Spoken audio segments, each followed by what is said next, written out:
Tumatawid ang mag-asawang Roland at Rowena Olivares sa pedestrian crossing sa Calamba, Laguna.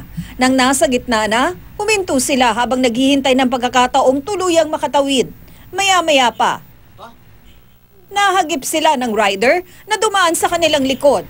Si Rowena nawala ng malay, pero hindi sila binalikan ng rider na tuloy-tuloy lang sa pag-arangkada. Ibang rider pa ang umalalay sa mga biktima. Hinabol naman at hinarangan ng tumulong na rider ang nakabanggang rider at hininga nito ng ID. Pero imbes na lisensya ang iabot, voter's ID ang ibinigay ni Ramin Liantino Laguno. Wala raw siyang driver's license at wala rin daw motorsiklong nakarehistro sa kanya. Ang voter's ID ng rider ibinigay sa gwardiya ng subdivision sa lugar na pinangyarihan ng insidente. Matapos nito, umalis din ang nakabanggang rider nang walang ibinibigay na tulong.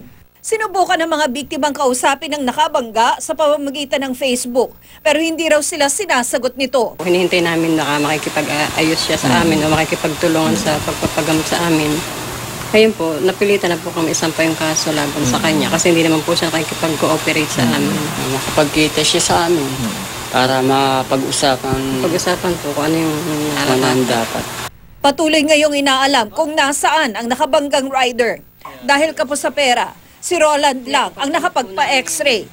Hindi siya makapasok sa trabaho dahil masakit pa rin daw ang katawan nilang mag-asawa. Tina Panganiban Perez, Nakatutok, 24 Oras.